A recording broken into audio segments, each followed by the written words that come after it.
6, about 2 minutes before our board meeting starts. At this time, I'd like for you to bow your heads as we have a word of prayer. Father in heaven, we want to thank you for this beautiful day that you have given us. And Lord, we just pray that you would just watch over us and you take care of us. You would keep us safe. And Lord, we hear the wind, but we don't know where it comes from or where it might be going. But we do know that your word says that if we call upon you, that you will hear us. And we ask you tonight to be with us during this meeting, that you would give us the wisdom and the knowledge that we need to make the decisions that we're faced here in Wilson County as it comes to our education for our young men and young women. We thank you for this group that's gathered here tonight. For the ones that will be recognized, we thank you for what they've done and to receive this special recognition.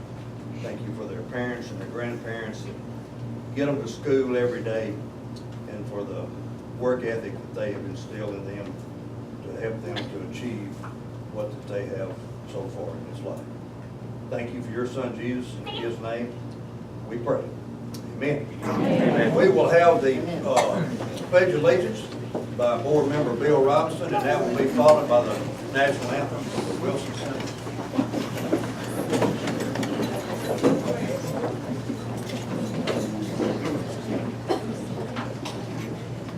I pledge allegiance to the flag of the United States of America and to the republic for which it stands, one nation, under God, indivisible, with liberty and justice for all.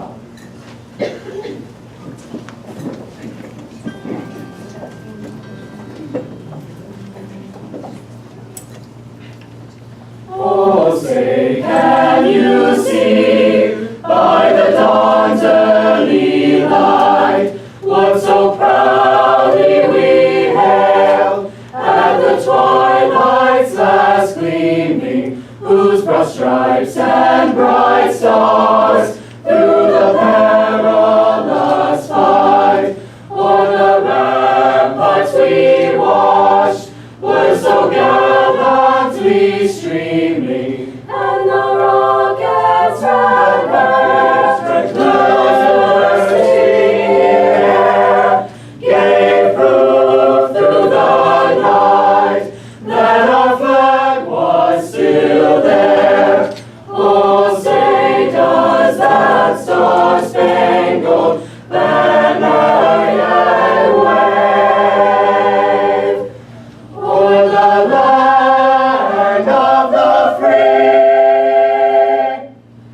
and the home of the brave.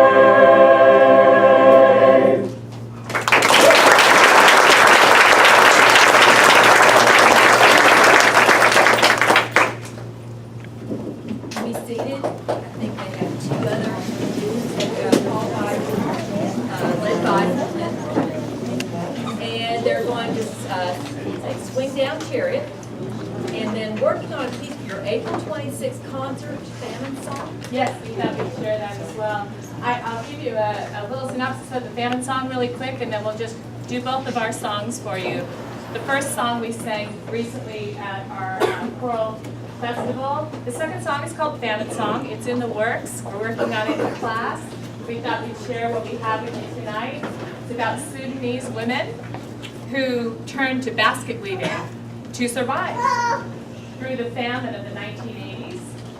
So you're going to hear the pleading for rain within the piece, and also what weaving the baskets meant to them. It got them through their day.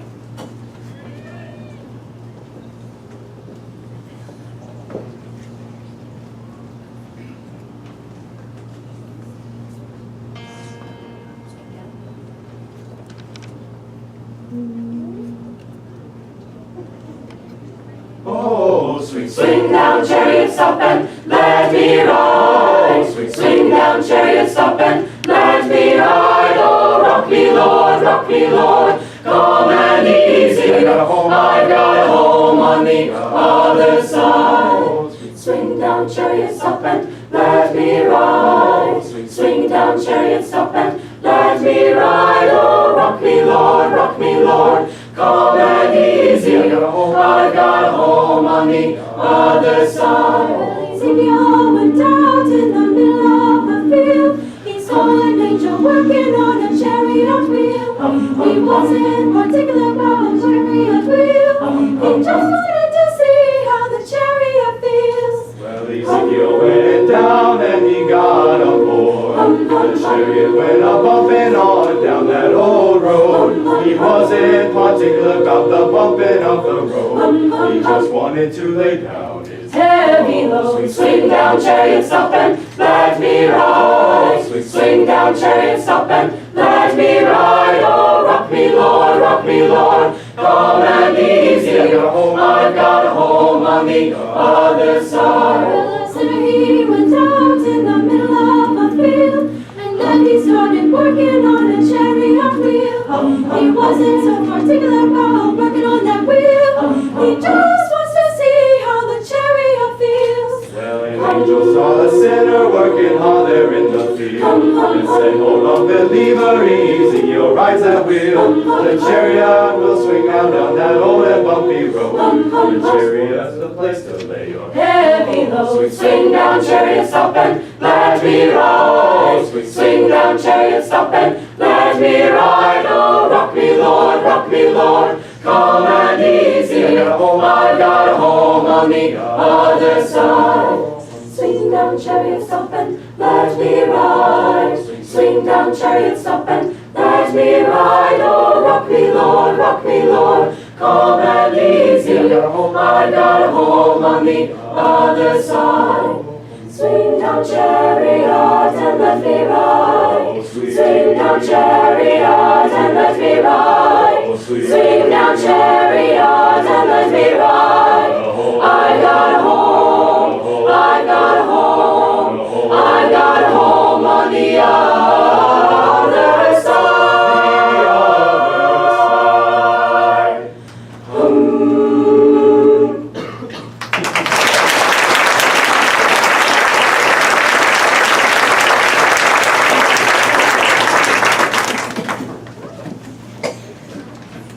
Since this was during a time of famine, you'll hear pleading for rain occasionally within the song.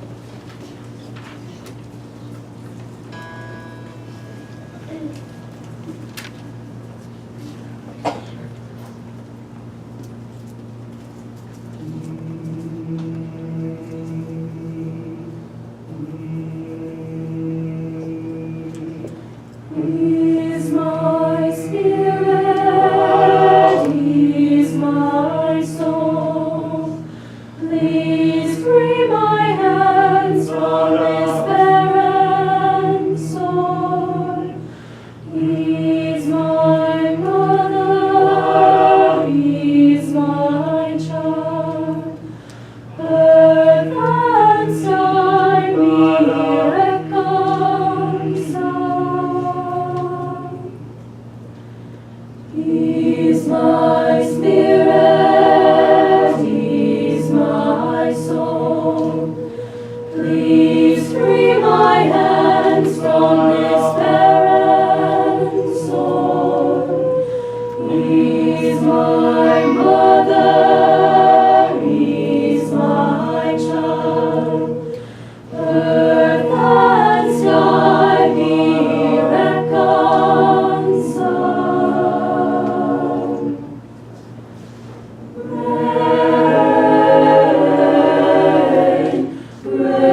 Certainly, and include what? Elementary school coming here if you did? Maybe? What? No? Okay, just introduce yourself. And your year. Go. Delaney Gregory, I'm a senior.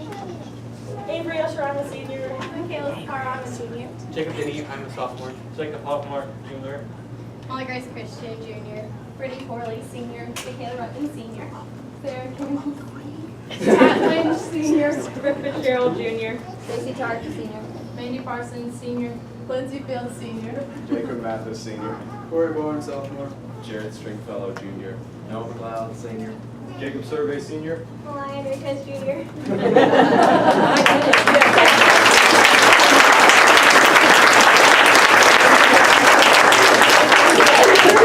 Wilson Central Choir. Thank you very much.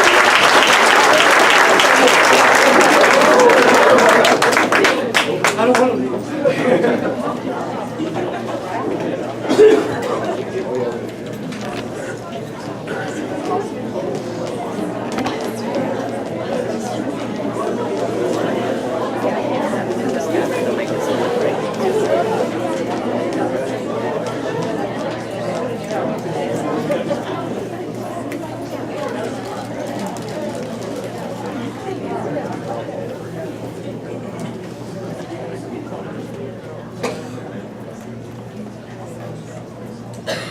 While they're making their way out, thank y'all once again for being here.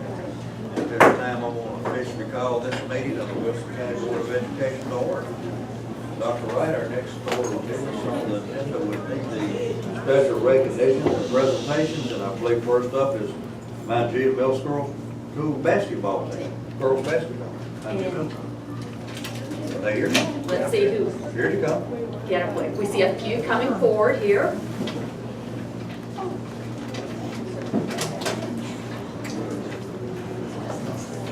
Let's do it again.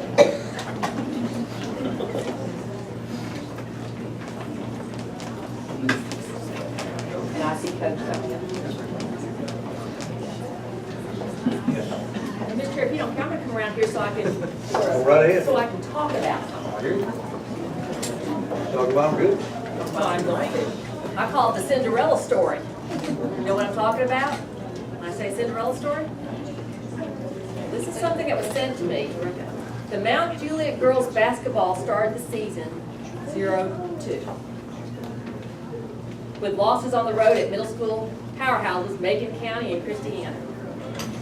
They ended the season 21-4.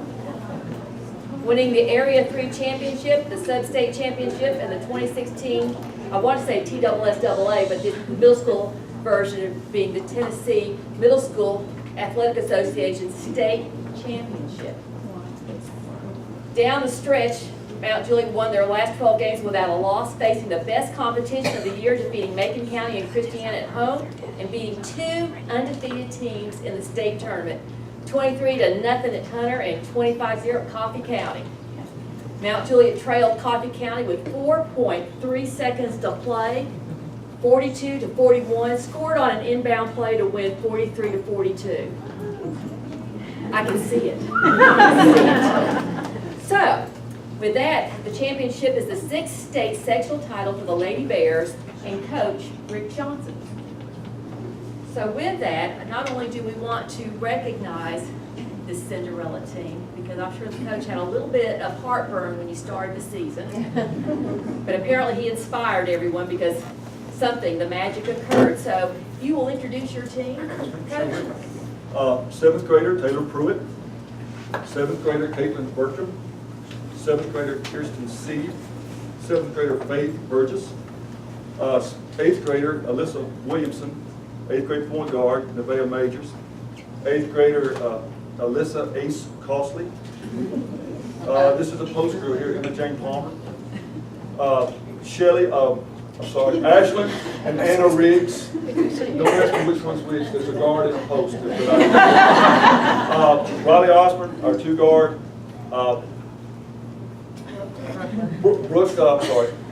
Brooklyn Elderly, our manager, and Hallie Jones, eighth grade post. Okay, and just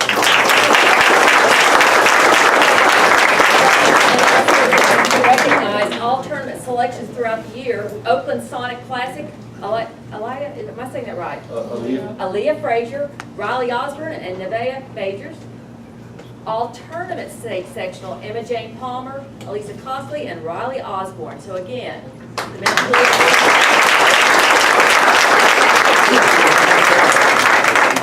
She's got in the minors, go individual. She okay? She's fine. Coach, Coach, thank you so much. thank you so much for having us. We appreciate it. Appreciate it.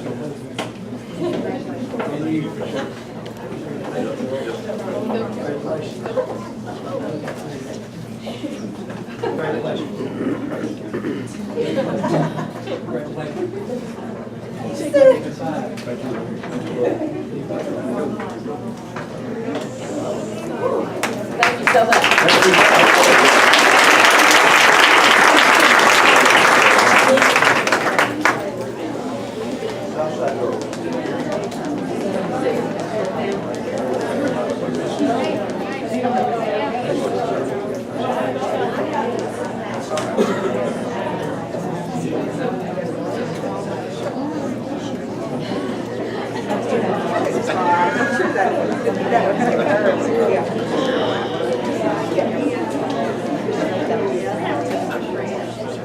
Is Southside ready to come in? Southside?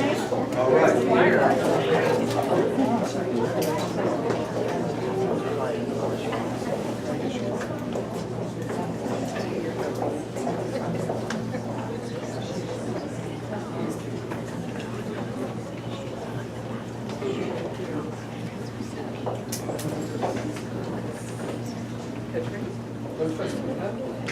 Well, here we begin. We have to recognize girls basketball. Look at this. Now, these are the Southside Lady Saints. The Southside Lady Saints ended the season with a 19-8 record and ended the season by winning the James Hale State Tournament in Middle Tennessee Christian in Murfreesboro, Tennessee. Jasmine Angel, and when Jasmine Angel, Lindsay Freeman, and Hannah Schultz have all earned all tournament awards for their play in the tournament. The team had wins over Homestead, 35-22 in the first round, Lexington Middle, 48-38 in the semifinals, and won against North Cumberland, 43-37 in the championship game.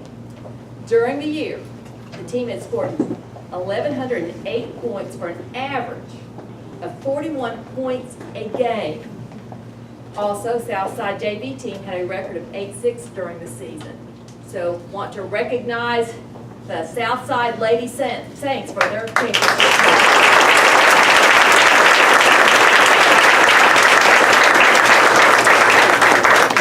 Introduce your players. Okay, It's a test too. we have about 16 girls, but 7 of them, I got one that's sick and about another 7 or 8 that are playing softball, so they all couldn't be here today. Got a 5th grader right here, Lillian Crutchfield. She's one of my forwards. Glad to have her coming back next year. Haley Ackland, 6th grader. Again, forwards coming back next year. Ashton Williams, 6th grader, forward, coming back next year. Point guard this year, I had a 6th grader, so I had a young one at my point guard. Coming from practice, Mary Mackey, another guard, 6th grader. Kaylee Race, so that's the majority of my team. I only got one 7th grader. My last 4 individuals up here are my 8th graders. Jasmine Angel, guard. Hannah Schultz, my center. My mind's going blank right here. Ariana Johns, another wing of mine, and then Lindsay Freeman, another wing. Thank you so much.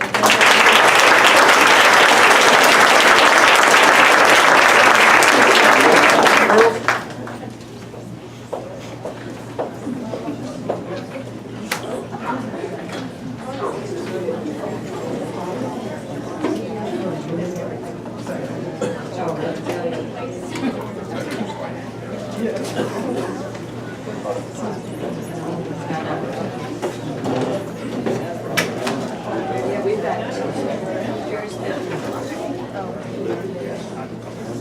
Robert Ham and Olivia Gaston.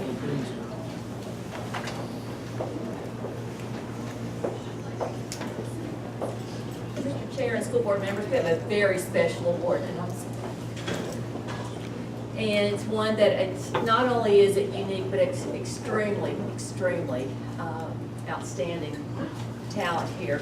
I'm going to read something to you, and then I'm going to read the certificates. First, I want to introduce Robert Ham.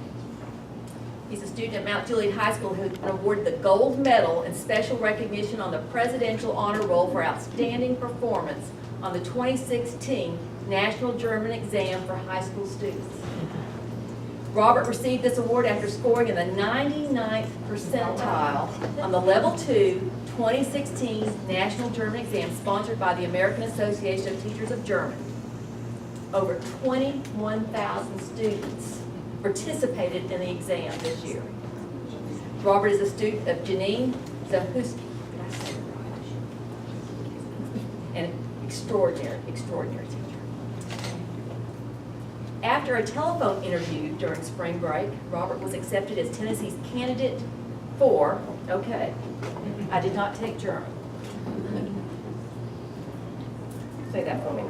Pädagogischer Austauschdienst. You said that very well.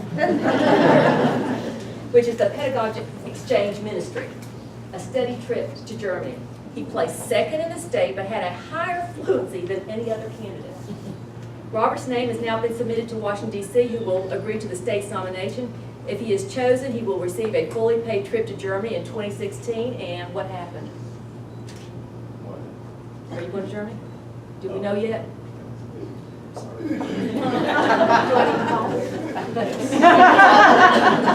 But again, I want to recognize Robert, 99th percentile. I mean, 11.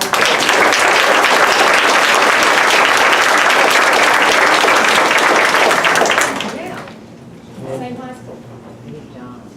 Olivia Gaston, also a student at Mount Juliet High School, has been awarded the bronze medal and a special recognition on the Presidential Honor Roll for outstanding performance on the 2016 National German Exam for high school students.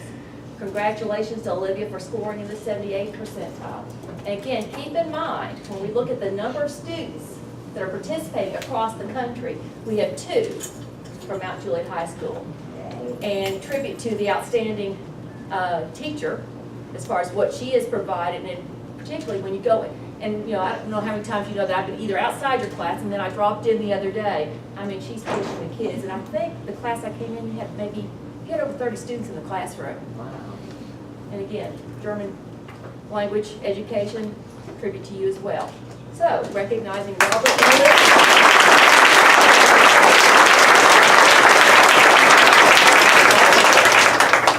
We have a certificate as far as a gold medal for your performance in the National German Exam. And Olivia, we have all for you as well, as far as a bronze medal for your performance on the National German Exam. Congratulations to both of you. Congratulations.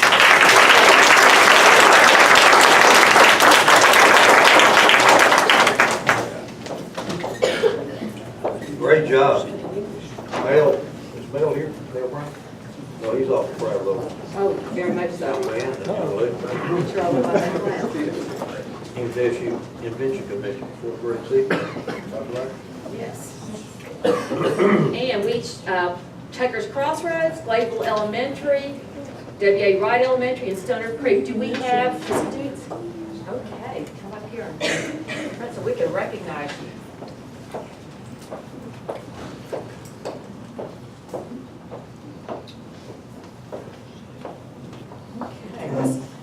Tucker's Crossroads. Anyone here from Tucker's Crossroads?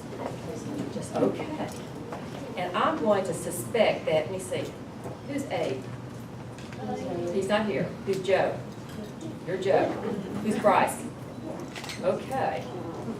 Now, we're talking about the Middle Tennessee State University Invention Convention on campus. It was for 4th grade C. And the invention, you're going to have to help me with this, okay? Okay. Multi-bands, beaded bracelets designed to help kids learn multiplication facts. Now, the category was invention to make life easier. They were the group champion for the 4th grade category. We had Maisie Owenby, Abe McGuire, Joe Braden Roberts, and Bryce. Say your last name for it. Say it again. Nice. Okay. Again, the group champions from Tucker's Crossroads. Congratulations.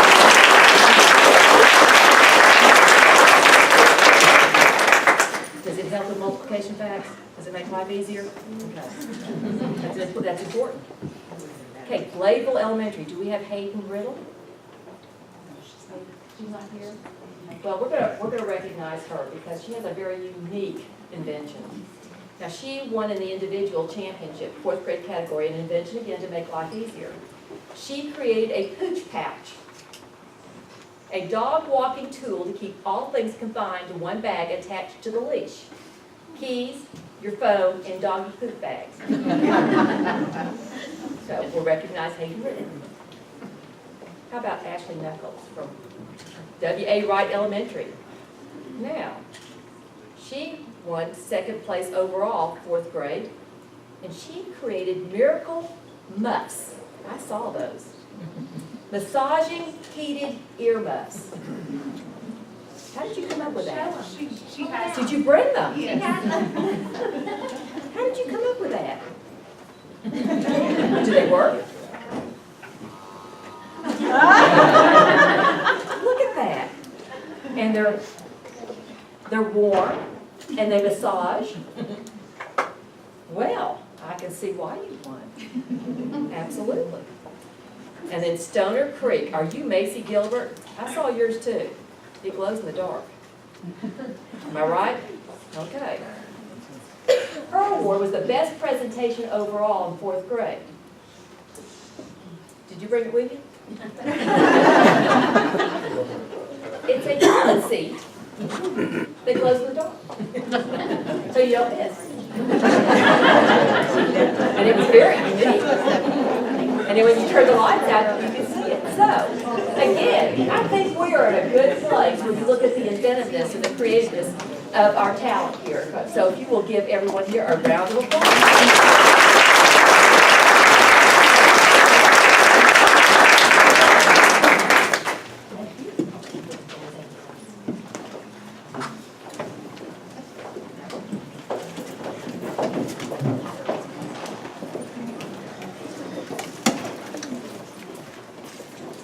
Mr. Joseph from West.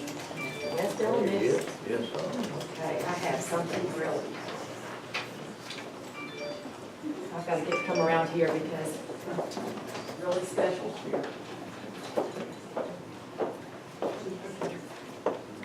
It's okay if we talk about you? Okay. Okay, got to get a little close here. You received a note from Rachel Miller, a teacher at West Elementary, talking about Joseph. And here's what she had to say. Rachel, you're behind you? Well, get up here, come and talk about you. She sends a note, and she says, the kids on my math team at West stayed after school every Monday to work on math with me, and then we participated in the Noetic Learning National Competition right before Christmas break. I wish I would have shared this with the whole county when I got the results after Christmas, but I didn't. Of course, I shared with West, and we made a big deal there. This wasn't a seek team. I did this team with any kids scoring high in math on STARS, which is a screener that we use. Joseph Tomanakis. Did I say it right? I practiced. He is a 5th grade Sikh student. Won a National Honor Roll Medal. Ms. Miller also had several from the team get honorable mention awards. But Joseph was the only child in the 5th grade in the state of Tennessee to win the National Honor Roll. West and Harpeth Hall, which, you know, that's in Davidson County, were the only 2 schools in the state to even have kids on the honorable mention list, but even Harpeth didn't have a National Honor Roll winner.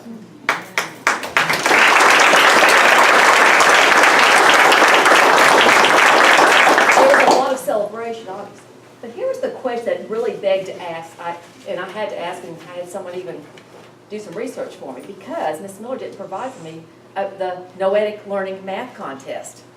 Now you think about it, you know, think of the word noetic, and then I had to.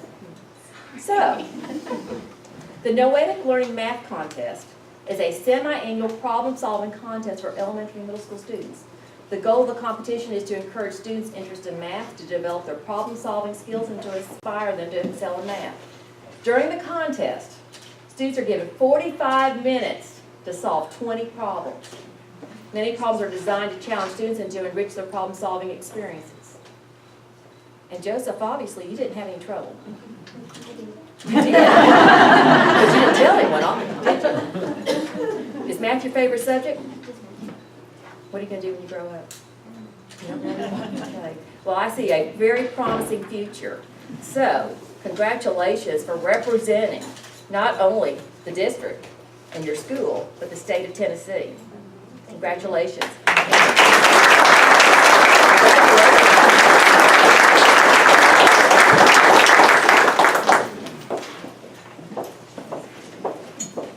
All you can say is wow.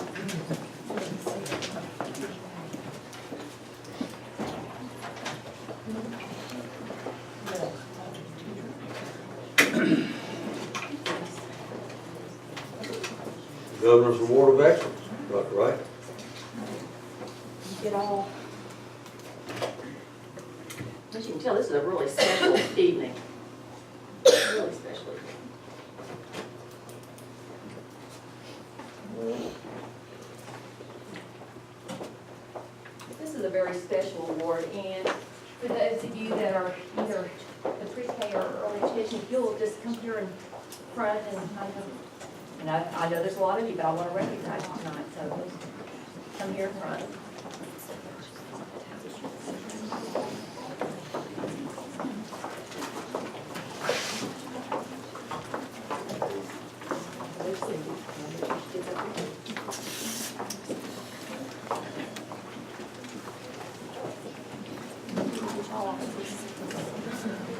I'll go down.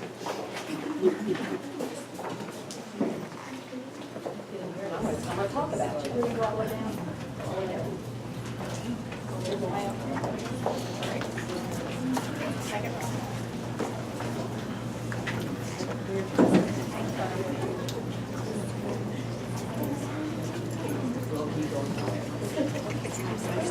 This is really, really important, very, very special.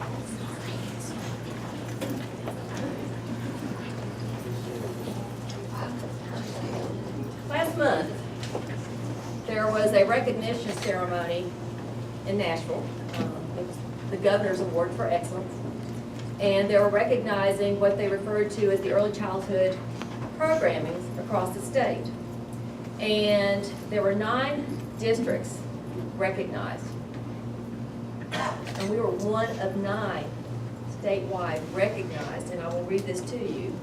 The Governor's Awards for Early Excellence and Early Foundations, the state of Tennessee and the Governor's Children's Cabinet are pleased to present the Wilson County Schools Early Childhood and Extended School Programs with the Excellence in Promoting High Quality Early Care and Education Programs Award for their leadership in engaging a broad range of partners to raise the expectations for and delivery of high quality performance in early care and education programs across their community. So out of all the districts in the state of Tennessee, Wilson County's early childhood program was #1 out of 9 broad categories. This is, again, due to not only your care and your excellence in providing for our babies, and you start the foundation before they, as far as getting them school ready. This is, again, for the public to know that we acknowledge you for not only your work, but your dedication for our babies and providing a quality program, and as recognized by the Governor.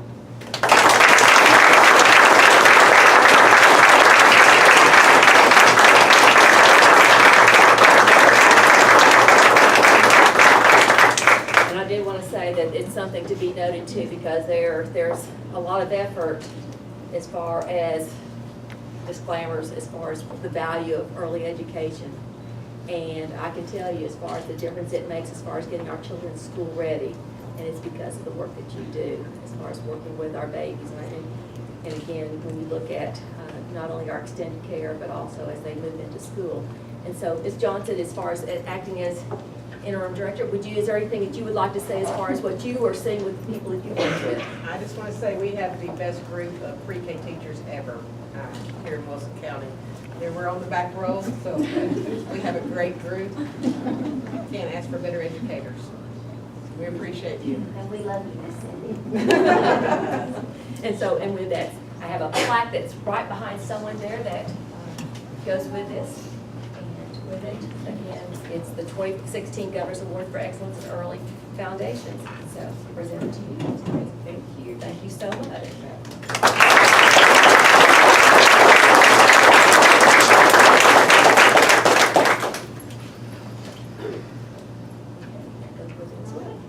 Thank you so much. Thank you, guys. Thank you, ladies.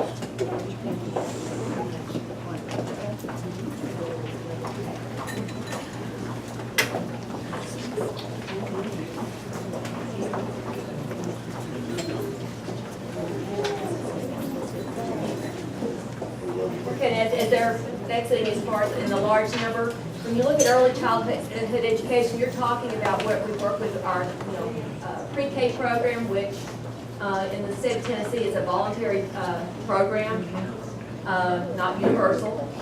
It's also one where we look at that early education as far as looking at not only the pre-K, but the extended care.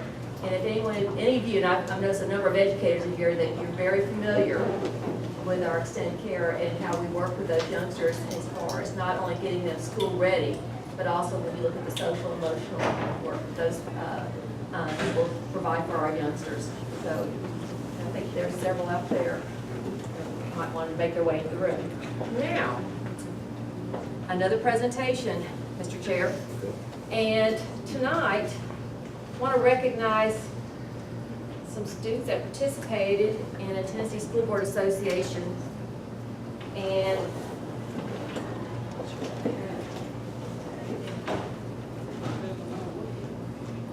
will allow me to read this. Students from Wilson County joined approximately 350 of their high school peers in Murfreesboro on March the 8th, 2016 to express their views on public education in Tennessee at the Tennessee School Board Association Student Congress on Policies and Education, better known as SCOPE. The event took place on the Middle Tennessee State University campus. Attending from Wilson County, and I've seen some in the audience here, Juliana Upchurch, come forward, Juliana, with Macy Harrison from Watertown High School, and Michaela Ruckman with Melvin Belcher from Wilson Central High School. And we just saw you just a minute ago. Is Megan with us? SCOPE's now in its 34th year. It's designed to give students a voice where public education issues are concerned and to involve young people in finding solutions to the topics that are discussed. They participate in mock school board sessions where they assume the roles of school board members, school officials, parents, students, and concerned citizens. The sessions were led by actual school board members, superintendents, and educational leaders from across the state. And with that, 4 young ladies represented as well. And with that, we want to acknowledge them as far as for their, not only for their participation, but for representing Wilson County. Michaela Ruckman is serving with distinction as a delegate to the Student Congress on Policy.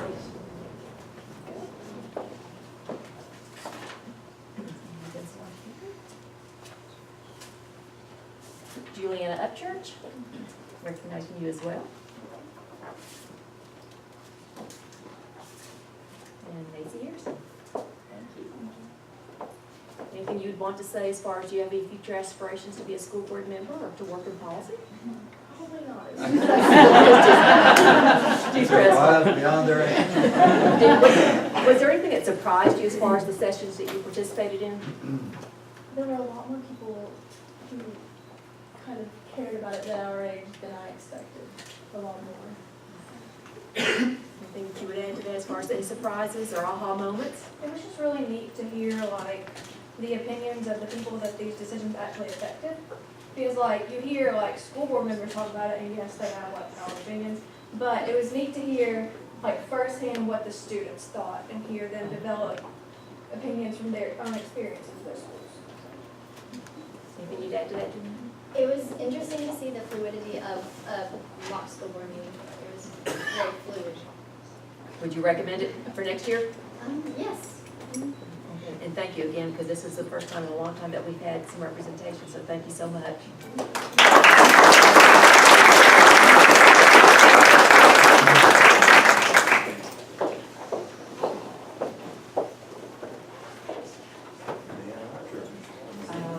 I see Deanna.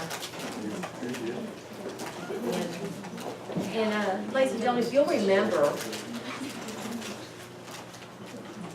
I had Deanna here. This is her process. This is her process paper that she And you won't have to return up. I did not run off the 38-page annotated bibliography. Sorry. I want you to reintroduce Deanna to the group, because again, we had her here, I guess it was several months ago. July. And more than several months ago. Yeah. And we are so proud of this young lady. In 1918, New Sam works down now. And I want Ms. Marks to explain to you not only what she's accomplished, but what she did with this presentation. And I also want to recognize, because again, we talked about she's the National Merit House at Watertown High School, so for that what this young lady accomplished with this presentation. Well, Julianne was up here. Deanna loves history, and it shows in what she does with History Day. Her genre that she picked is documentary. And this girl has gone to national competition for the last 2 years. And we are on cue, we hope, to go again this year. She will be in state competition next Saturday for her new documentary. So, Deanna? Well, hopefully you'll be able to see my documentary about the advent of forensic toxicology in America. It's pretty interesting because before forensic toxicology was kind of invented, they really couldn't tell how people were killed, or if it was natural or something other. So it just really fascinated me because I've always been really into like CSI type things, and it was neat to trace back all the way to the very origin of how these tests and things like that got started. So I hope you enjoy it. New York City was a bustling metropolis, a center of business, and symbolized a land of opportunity for countless immigrants coming to America. But the city had a dark side. Homicides were committed daily, and the city's system for investigating mysterious deaths was broken and corrupt. Coroners were just ordinary citizens with no scientific or medical backgrounds, who were often given the position by doing someone a favor, particularly the mayor, Red Mike Highland. However, things were about to change. Two men, Charles Norris and Alexander Gettler, were about to rewrite the rulebook on criminal investigation, this time using science as the foundation. In January of 1918, the mayor was forced to appoint Charles Norris as the city's first medical examiner. Mayor Highland was against hiring Norris because he wanted a department that would do him favors, and he knew Norris was far too much of a scientific purist to get involved in corrupt schemes. Norris wanted to create a medical legal justice system with rulings based on science, not connections. Charles Norris came from one of the wealthiest families in Philadelphia. After finishing school, he went to England to study how they use science in criminal investigation, and then he brought the ideas back home to America, where he joined an alliance to stop the use of coroners and replace them with medical examiners. After being hired as the country's first chief medical examiner, he chose the brilliant chemist Alexander Gettler to join him and work as a forensic toxicologist. Apart from a passion for science and public service, Gettler and Norris had little in common. Gettler came from a family of immigrants and was more reserved than Norris, but he was regarded as the best in his field, and he quickly set to work building his lab from scratch. It was the first of its kind in the nation, and he trained his staff himself. Together, Charles Norris and Alexander Gettler began the monumental task of proving both themselves and their science with the entire nation watching. One of the first cases Norris and Gettler investigated together was the death of an elderly couple found together on the floor of their apartment. It was April 25, 1922, and the deceased were Fremont and Annie Jackson. There was no poison anywhere around the bodies. The door was locked, and no one else was in the apartment. This case could have easily joined the countless other unsolved deaths of the time, but instead it marked the beginning of a new era of criminal investigation, with the introduction of forensic science. The bodies displayed symptoms of cyanide poisoning. If Fremont and Annie Jackson had swallowed cyanide, traces would be found in their stomachs. Unfortunately, the results of Gettler's tests were negative. Gettler could only come to one conclusion: they must have inhaled the poison. Norris and Gettler spoke to the hotel manager, asking whether any fumigation had taken place recently, only to be reassured that it had not. But after digging deeper, police discovered that the man was lying. Poisonous gas from fumigation had seeped into their room. Both the hotel manager and the fumigator were charged with first-degree manslaughter for their negligence. Hydrogen cyanide, in the form of a popular rat killer, was the culprit. When the case went to trial, Alexander Gettler's testimony was dismissed. Both men were acquitted, despite the fact that Gettler's science was sound. Norris's campaign to legitimize forensic science had taken a severe blow. After the failure of the Jackson case, Gettler returned to the lab, determined to avoid the same results in the future. He wrote The Toxicology of Cyanide after conducting hundreds of tests, a document so thorough that it is still cited today. Gettler was soon asked to consult on the case of Mary Creighton, a young woman known to most as Fanny, who had recently been found not guilty in her brother's murder trial and was now being accused of poisoning her mother-in-law years before. A county physician had reported the body to be riddled with arsenic, but Gettler found that the substance believed to be arsenic was actually bismuth, an active ingredient in one of the woman's medications. Thanks to Gettler, Fanny Creighton was found not guilty. Norris and Gettler took pride in the fact that they had saved a young woman from the electric chair. In December of 1926, dock worker Francesco Travio was caught dumping a heavy bag into the East River, and when police apprehended him, his clothes were soaked with blood. Going back to his apartment to investigate, they discovered a partially dismembered body in his kitchen. It seemed like an open and shut case, but Charles Norris, upon noticing the victim's bright pink face, proclaimed that the man wasn't guilty of murder. Back in the lab, Gettler was able to demonstrate that the victim's blood contained lethal levels of carbon monoxide gas. And years prior, Gettler had proven that dead bodies cannot absorb carbon monoxide. When the case went to trial, the police and prosecutor focused on the dramatic body parts and bloody knives. But Gettler and Norris focused on forensic science and won in the end. The jury listened to Norris and Gettler, and he was acquitted of murder. Instead of facing the electric chair, he would only serve time in prison for dismemberment, for panicking upon discovering a body in his apartment and trying to get rid of the evidence. It was a breakthrough case, and a new standard had been set. Forensic science was legitimate in trials. Both men were sticklers for the rules. That adherence to the law did not extend to prohibition. In the 1920s, the manufacture, transport, and sale of alcohol was banned by the 18th Amendment. Despite the new laws, people continued to drink, flocking to speakeasies and raising bootlegging empires. More and more New Yorkers began dropping dead, and Norris and Gettler soon discovered the cause. After the supply of drinking alcohol ran dry, crime syndicates and home brewers alike began redistilling industrial alcohol, the kind used in paints, fuels, and cosmetics.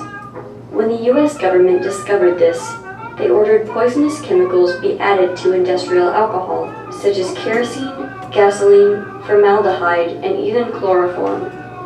Norris was appalled. He did everything within his power to support the repeal of prohibition and strongly criticized the government, saying, "Nearly 10,000 in this city will die this year from strong drink. These are the first fruits of prohibition. This is the price of our national experiment in extermination." In 1928, Norris received a call that 5 women were suing the U.S. Radium Company for making them sick, and they needed help providing evidence for their case. As a major public health crusader, Norris immediately began investigating. The U.S. Radium Company made money by selling watches with glowing dials. They employed hundreds of young women to paint the watch faces using radium paint, which they thought was harmless. At the time, radium was viewed as a miracle health cure for just about everything, so the women had no way of knowing that every time they licked the tip of their brushes to make a fine point, they were ingesting deadly chemicals. Norris began by examining the bones of Amelia Maggia, one of over 20 dial painters who had died. He was astounded to find that even after 5 years, Maggia's bones were still radioactive. Thanks to Norris and Gettler's work, the women won their court case, and although they were powerless to stop their bones from slowly deteriorating, the 2 men succeeded in winning a bit of dignity for the women and establishing that radium did not belong in the workplace. In 1935, Alexander Gettler found himself confronted by a familiar poison and an even more familiar suspect, Fanny Creighton. The young mother he had helped set free over 12 years ago was now suspected of killing her friend's wife, Ada Applegate. Before Gettler had been hired to assist with Creighton's case years before, she had recently been on trial for the murder of her brother, who had died of arsenic poisoning. Years ago, she had been found not guilty of killing her brother. Gettler was determined to find the truth. Upon testing Ada's organs, Gettler found them all shot through with 3 times the lethal dose of arsenic. He suspected it was a rat poison called rough on rats. Both Fanny and Ada Applegate's husband were charged with murder. Surprisingly, Creighton admitted to poisoning her brother years before as well. Both Fanny Creighton and Everett Applegate were sent to the electric chair at Sing Sing for their crimes. Modern forensic investigators and pathologists owe Gettler and Norris a great debt, as they were instrumental in establishing forensics as a trusted science. Their meticulous, dutiful work and dedication to the health of the public set standards that paved the way for forensic science to become the respected field it is today.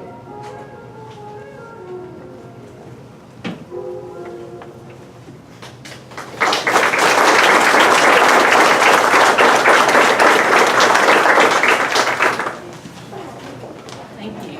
Hey, Dr. Wright, I would like to add, I think that's PBS quality. Well, I believe we brought that up last time, absolutely, absolutely. And we also asked the question, if you remember last time, as far as what prompted the interest, as far as the response that you gave at the time, that we know it was July. What prompted the interest in the forensic science?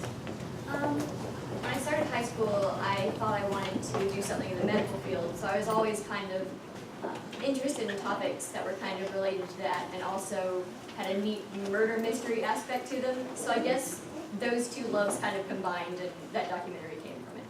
So. Very good. Thank you again. Outstanding. Mr. Sullivan. Is there coming forward? Christy Tomlinson, Dr. Hart, thank you for allowing us to be here. I'm Christy Sutherland. I'm one of the founders of the Children's Reading Foundation of Mid-Cumberland. To date, I have Kim Bell, who is also a founder. We're the 18th chapter for the nation. We're kind of unique due to the fact that not only do we help support 16 districts in the Mid-Cumberland region, and Wilson County being one of those districts, we also have 3 universities that have partnered with us and that are on our advisory board. This is my 25th year in education. This is Kim's 18th. And so we know the importance of children being ready to learn. This program, Read to be Ready, or Ready for Kindergarten, we established this past year in 2015. I'll let you see the curriculum. Our main focus is to make our communities aware of the importance of getting our children prepared to learn in kindergarten. To date, we know that around 40% of children that walk through our doors ready to go to kindergarten are already 1, 2, and 3 years behind. What a wonderful program that you displayed with your pre-K teachers, but not every child gets the opportunity to take part in that wonderful program. We want to teach parents how to have purposeful play at home.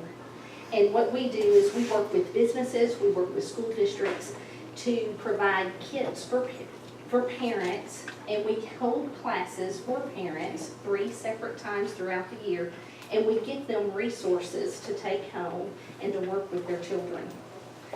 The curriculum that I am passing around is what we teach. Kim is trained in the reading program. And we have a short video to share with you about the importance and the impact of children coming to us behind. Because we know the gaps began before they walk in school. And we also know by research that 85% of the brain is already developed by age 3. So what children are exposed to and what they are not is very crucial.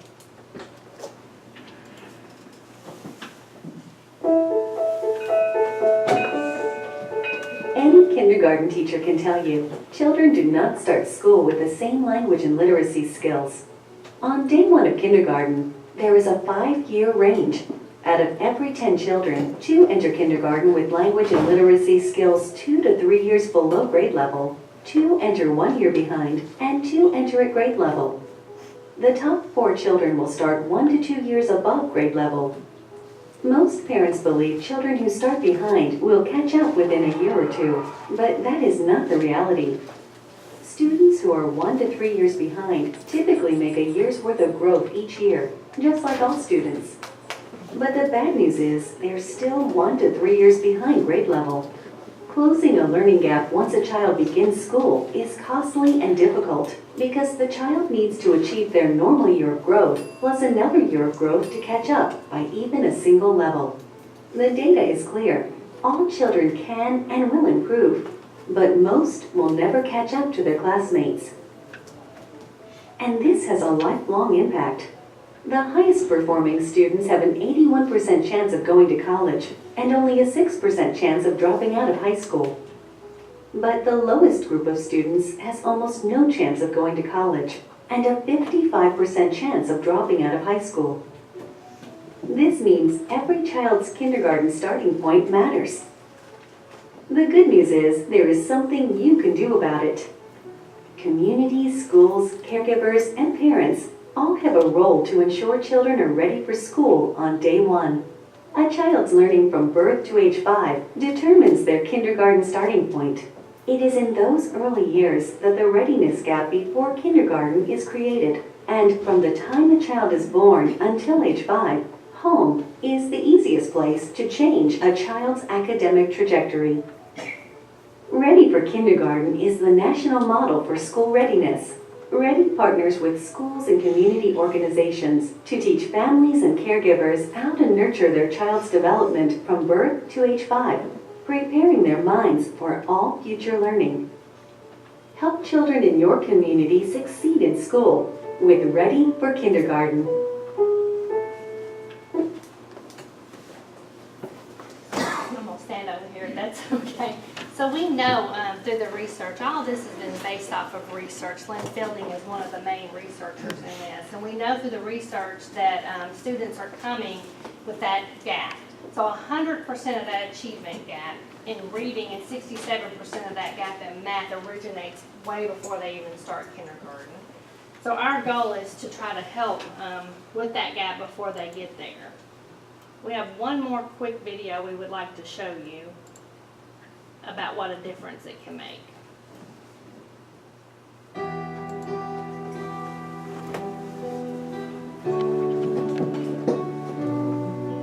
That's me at 4 months old. I'm one of the thousands of little miracles born into poverty every day. That's my mom. She's 17 and never finished high school. She's got some big dreams for me, but she's alone and she's scared. This is my first birthday. That's my grandma, my cousin Tanya, and her boyfriend Kevin. We all live together. It's cold and crowded. I hope we move soon. I don't like Kevin. He's always yelling. This is my second birthday.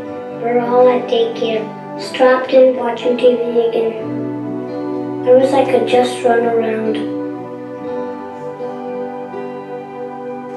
This is my third birthday. My brother William's taking care of me while my mom sleeps. She works the night shift, so we can't turn up the TV, but we get to go to bed whenever we want. This is my fourth birthday. We're sleeping at my aunt's this month. I don't know when my day is coming home, but I'm hungry and I miss him. This is my fifth birthday. This is my first day of kindergarten. I'm tired. I'm hungry. I'm unprepared. Because I didn't get the right start. I'm twice as likely to be in special education. 30% more likely to never go to college. 70% more likely to be arrested for a violent crime. Become a teen parent. Drop out of school. Never hold a job. Spend the rest of my life in poverty.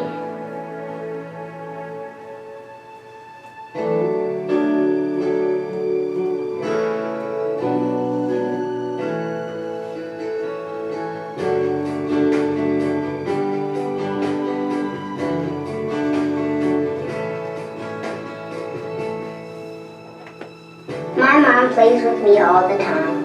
She smiles a lot now, and she knows she's not alone anymore. Grandma, Tanya, and Kevin read me a story every night before I go to bed. I go to my school every day, where I get to run and play and see all my new friends. Will and I go to preschool together. Today we learned about dinosaurs and played a counting game. Every morning, my dad and I brush our teeth and eat breakfast together. We have our own place now, and I know we'll always be together. This is my first day of kindergarten. I'm rested, I'm eager, I'm confident, I'm curious, I'm prepared.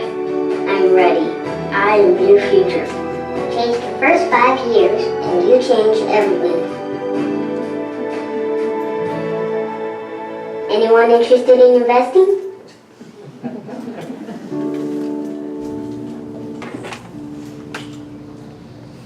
And with that, our purpose is that we hope that we can partner with you and partners in your community to bring that awareness to your community, because we all know that every district has children that walk through our doors unprepared.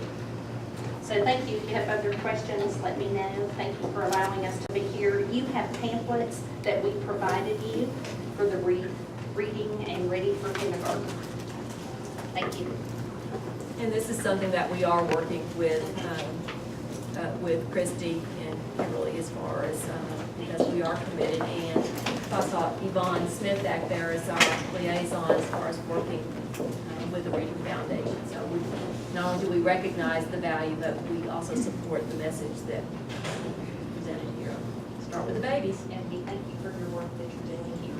Thank you. Thank y'all for being here. Any questions from the board to either one of the ladies? Do Dr. Wright, I do hope that we are working with these ladies to try to do what we got to do. Yes, in fact, we're one of the early partners with them, so that was something that can be presented to you as well as board. And one recognition I want to add that's on the list, but yes, I want to recognize the Wilson Central High School PTO and Christy Dunn for feeding school board members tonight. So thank you. They were hungry. I was hungry. So thank you. Yeah, I think you put a jalapeno pepper on one. I get that one especially for me. I try. Thank you very much. Well, good. If y'all notice, Don Weathers is not here tonight, board member Don Weathers, and I got a message from Don just around noon time today saying that he'd been called out of town on business. He was planning on being here tonight, but said this was something other that he absolutely had to attend, and he couldn't be here, so but I told him I'd call him after the meeting and tell him what all took place. All right, statements from citizens and guests, and we have Joanne Henry here tonight. Joanne, if you'll make your way up, and while you're making your way up there, I need to read something to you. Please state your name and address and the subject of your presentation. Your topic must be specific in nature, dealing only with the policies and procedures. We reserve the right to terminate remarks at any time if you fail to adhere to the guidelines or that your comments become abusive to an individual board member, the board as a whole, the director, or any employee of the school system. The board shall have no obligation to respond, and at the conclusion of your remarks, the board and the director of the school shall have the privilege of asking any questions. And you have 5 minutes that will be kept by Board Secretary Kelly. And so, Ms. Joanne, go ahead. Okay. Good to see you. Glad you're here. Thank you all for having me here tonight. It's quite an honor. I talked with Kelly earlier last week, and she said I had 3 minutes. So I'm kind of known to be a big talker, so I've had to make me some notes to try to make it 3 minutes. So you told me to be 5. Joanne, you got 5 minutes. Thanks, Larry. And I still don't believe you'll get through. I'm Joanne Henry. Let me introduce myself first.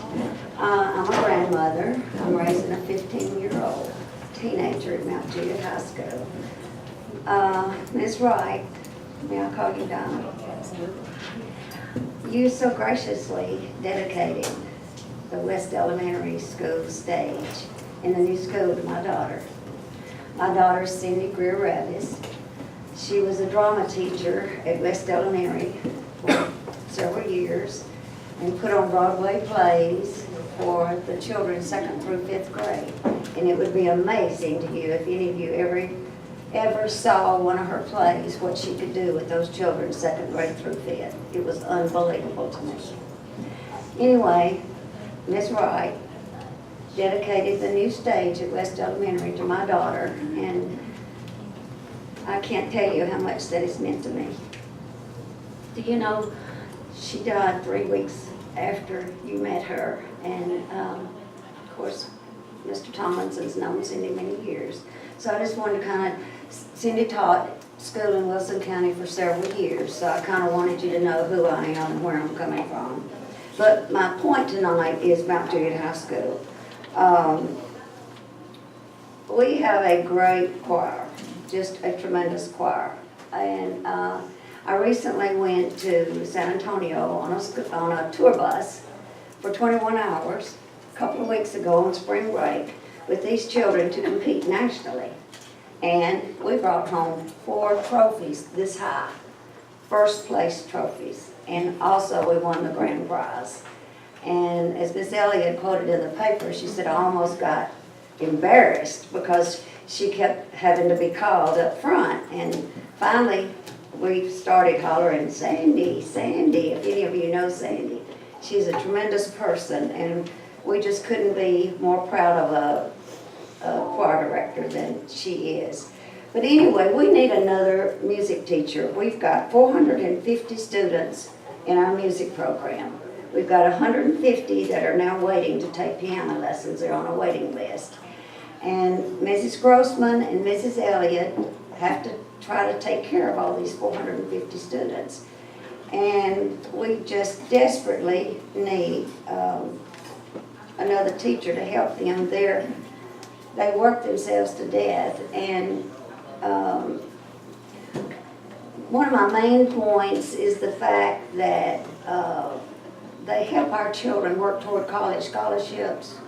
You know, our Governor Haslam, has asked that all educators and the general public to urge our seniors to go on to college, and he's given them the Promise Scholarship.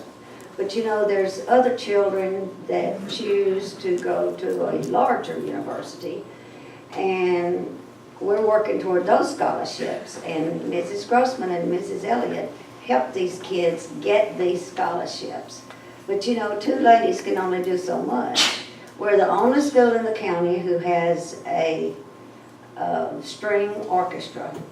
And if you want to be impressed, come to our Christmas program next Christmas with that string orchestra and our choir, and it is amazing. Mel Brown is our principal, which I know all of you know. A lot of the audience may not know. He's just one of the finest men I've ever met. I mean, he runs a class act school.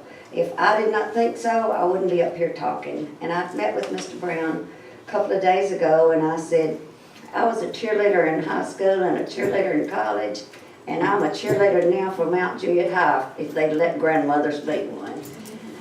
But anyway, I'm afraid that's not going to happen, but I said, anything I can do for you in any way. I had to quit work when my daughter got sick because I had to move her and my grandson in with me to care for them. And so I'm getting so old now, I don't think anybody wants me to work for them. But I said, I'll work for the school, and that's where I put my time. Several of my friends who had lost children, because by this age a lot of my friends have lost children through cancer or car wrecks or whatever. And they'd say, Joanne, just stay busy, get busy, get busy, get busy. Don't let yourself sit at home, get depressed, cry, get down in the dumps. As you know, we have a tendency to do if you've ever lost a child. It's the worst thing that can ever happen to you.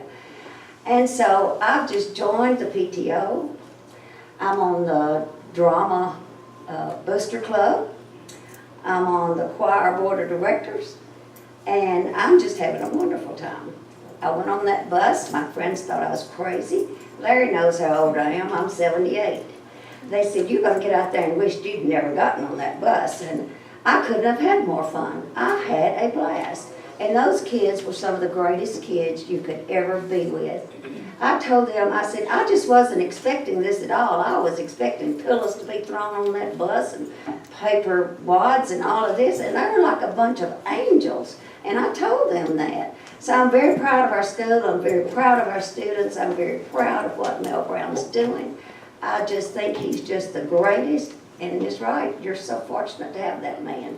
I know there's a lot of other great principals, but I'm dealing with just this one, and we couldn't be more proud. And I said, please don't retire till my child gets out of high school. And he said, rumors go around every year that I'm going to retire next year, but he said, I'm still here. But anyway, what I'm asking you is we desperately need another music teacher. And we've talked to Mr. Brown about it, and he says it's up to you folks to make that decision. I asked him one night in PTO meeting, I said, what can we do to get us another music teacher? And he said, well, we're working on it. That's, you know, his answer. But we're proud of our school, and SCORE has just named us the #1 academic school in the great state of Tennessee. So you see why I have a reason to cheer. And I'm very proud of our school, and I'll do anything I can to help. But this is one thing I think you guys could help us with, is to give us another music teacher. Because, you know, we're all interested in our kids going to college and getting a scholarship. And without enough help, Miss Elliott is well known among universities around us and other universities. In fact, this made her nationally known. I had a lady from El Paso University to stop me and compliment our choir, and she started asking me questions, and I thought, no, you're not getting Miss Elliott. So she's definitely college level. We're so fortunate, Donna, to have her. Very fortunate. We do not want to lose her. So I hope we don't put too much work on her, and I do know I work with her very closely. And I do know they really do need another music teacher. And I want you to come listen to our choirs. They're awesome. Thank you very much for having me. Thank you, Joanne. Good to see you again. Good to see you, Larry. Communication with student board members. All right, who's first up? Olin volunteers. All right. For those who don't know me, I'm Swan Anthony. I am the student representative at Wilson Central. I don't know if you guys want me to have We just want to look into your eyes. Okay, as I was saying, I'm Samantha Anthony. I'm the student representative for Wilson Central High School. And the year's coming to an end, so things are slowing down. And if you didn't know, senioritis is a real thing.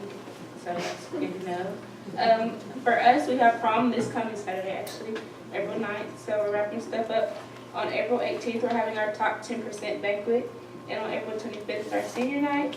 I wasn't here last month, so I didn't get to talk about our girls basketball team, but they made it to quarterfinals of state. They lost, but we were really proud of them. So right now they hold the champion title for districts, regional, and sectionals. And our player, Kendall Spray, was named best shooter in Tennessee. She had a total of 173 pointers. And then for our convention that we're hosting next fall, we're starting to get it moving along more in the process, and we're starting to open up registration for people. They're expecting people from Louisiana, Texas, places that most people don't usually come from just because of where Tennessee is located. So really excited about that. And then next Monday at our night meeting, we're about to elect our new student body members, our new student body president, VP, and all that stuff. So we're excited about that to get our new council rolling so they can get ready for the fall. And that's all I have today. And for the record, Simone, we were going to recognize Kendall Spray tonight for her record-setting threes, but she couldn't be here tonight. So Yes, we're very thank you for bringing her up. Thank you, Simone. While Josh is making his way up here, Dr. Wright, tell the audience a little bit about what Simone was telling about the getting ready for their convention. Okay. This is a big deal for Wilson County. And I was going to talk about it in my report. Okay. But the thing is that what she's referring to as far as the student association and student councils, and when you host an event like that, it is huge. We can expect anywhere from 12 to 1,400 students in attendance. I know at this point, right now, we have we do have every hotel in the county booked for this event in October. So not only is it huge as far as just looking at the number of young people that'll be here representing their schools as far as for student government, but also there's an economic impact as well as they come in and present and participate in the district. So I'll talk a little bit more about that, but the thing that when you look at the hosting school, the work that's involved is huge. And so with that, they have between now and October, and they're looking for sponsors as far as to help meet and greet the young people as they come in, and also to help put together goodie bags and other things. So big event. I've participated in 3 in 30 years, and I'm telling you, it's one of those things that you always, once you get it there, you're so proud, but boy, the work that goes into it. So what you know, Simone, you've been right in the middle of it. I'll take it. In the spirit of March Madness, I will keep this short. Because I'm ready to go nowhere, right? We recently had, over spring break, 2 conventions. We had Hostess State and FFA State. I'd like to add that FFA, we had 3 members earn their 4-year state degree, which I don't know if any of you know what that is, but that means they've been 4-year members and they've completed everything to get recognized at the state level. Hostess State, we did have 1 group place 4th at the state level, so that means if another group can't make it, they will move up to go to nationals. We recently had 4 signings with 2 different colleges. 3 of the students signed with Cumberland. That would be Skylar Scales, Luke Turner, and Bobby Sue Stats. I know that Skylar Scales did receive a full scholarship for football. Luke Turner did receive $12,000 along with everything else he needs, so it will be equivalent to everything he needs. And Bobby Sue received $2,000, which will complete everything else she needs, so she will have a full ride as well. And we had Paige Mock sign with Brescia, which is in Kentucky, on a volleyball scholarship. We also have had Beta Cook donations with our sponsor, Miss Mark. She's over in the corner. We've donated $200 to band, which will help go towards new uniforms, if that's correct? No, appropriate attire for competition. Okay. And we've donated $300 to our school's backpack program will help in-need students for food and stuff like that. Current sports programs, baseball stands at 5 and 8. Over spring break, they took a trip to Gulf Shores where they came back with a 1-3 record. I'm not sure, I could not get in touch with the softball coach, but softball is going on, so come watch a game. Soccer, track, and tennis are all being held at the moment. We have 2 tennis matches this Wednesday and Thursday, both starting at 3:30, so if you're interested, come and watch me be outstandingly bad at tennis. We recently had a band combined concert with our high school and our middle school, which had a big turnout. They recently competed at White House Heritage High School, a bunch of H's there, and they received the Excellent Award at that competition. FBLA State is coming up for the 10th through the 13th, so we're expecting to do well there. Prom is set to be held at 6:30 on April 16th at the Capitol Theater. And this Saturday, if you would like to come out and support Youth Leadership Pulsing, they are holding, let me see, I think it's called Disney Breakfast, I believe. You bring canned food in order to get in, and you bring your children, and they get pictures and autographs from all these famous Disney characters. And if you've ever seen a good Dumbledore, I bet I can top it, because I did last Saturday. I have pictures if you all need to see it. I wouldn't advise it, but there's that. And with that, I will leave you and let Alexis take the stage.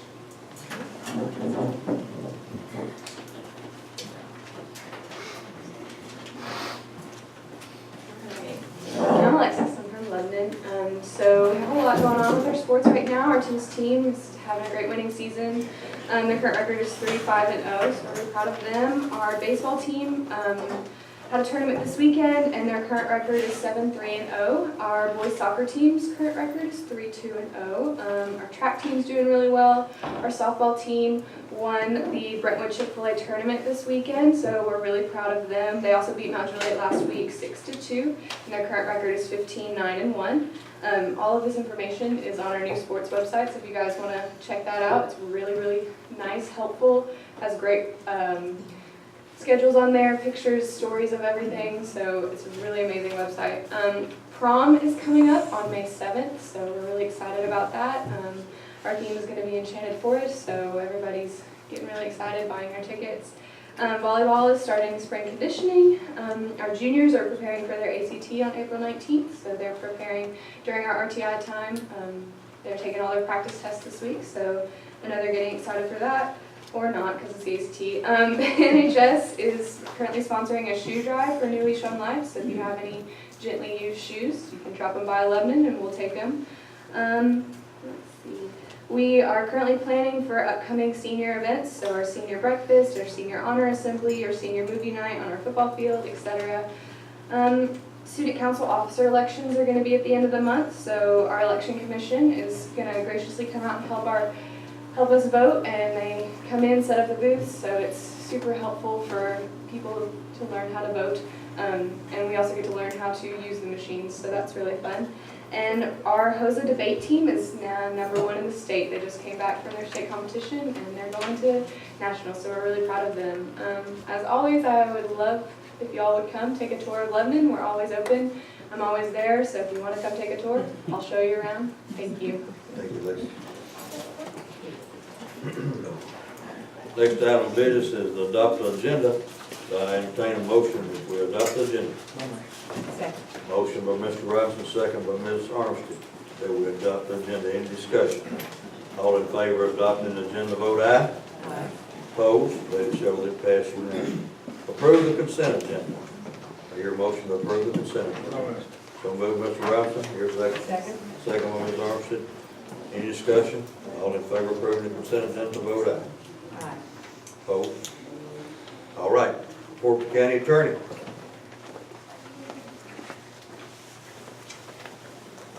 March Madness also.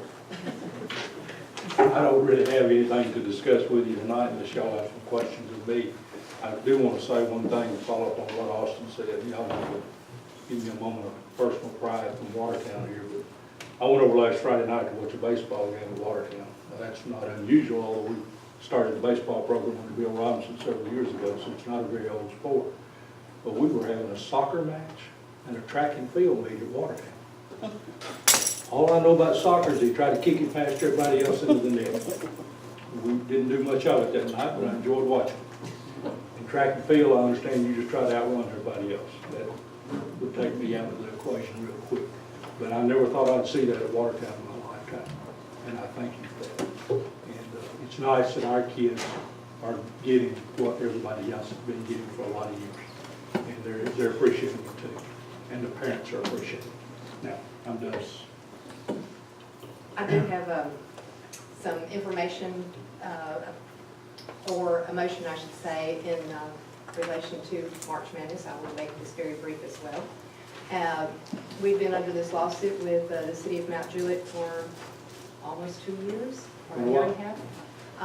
And now that we are ready to make some inroads in building programs in that area, I think it's important for us to move forward and try to solve some issues and resolve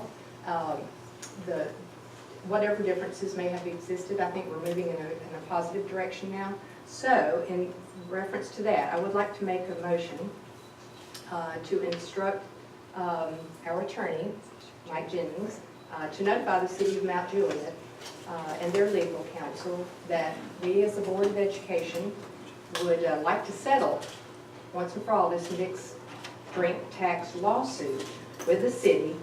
And in order to do so, we would relieve them of that back payment, which is now listed as $372,865.35, according to the records I looked at, from the mixed drink tax revenues, in lieu of the city of Mount Juliet waiving any and all fees and permits associated with the construction of what we're getting ready to do with the new high school located at North Green Hill Road and Lebanon Road, and a new elementary and a new middle school that would be in the future next to the current Mount Juliet High School, which is now known as Jackson's Hill, I believe, subdivision. Okay.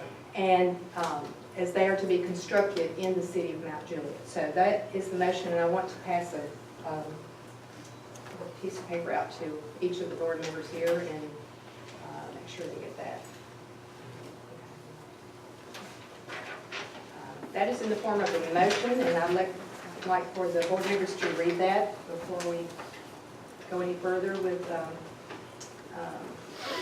perhaps hopefully a second, or before we have discussion here.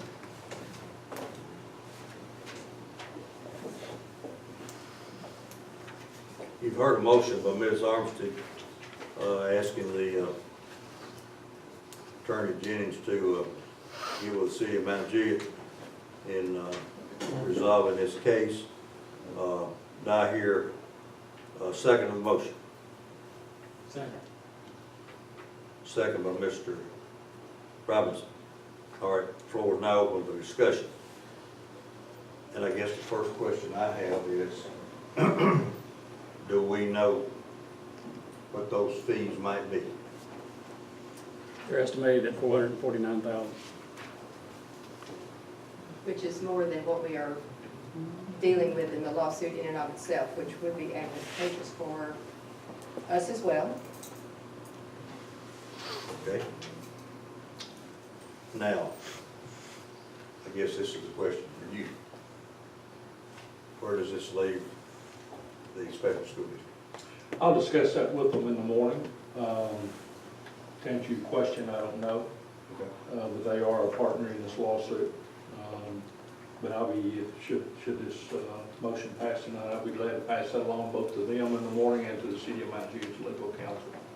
You know, it appears to me that what you're talking about, the trade-off is they don't have to come up with any money immediately, and in return for paying us more over the long haul, or waiving more over the long haul, we get some benefit out of it as well. It sounds, you know, just a quick down and dirty think about it, it sounds like a pretty good trade-off to me.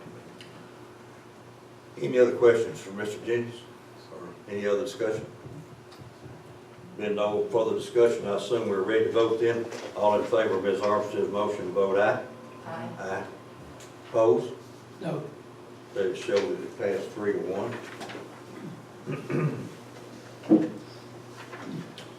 Any other questions for Mr. Jennings?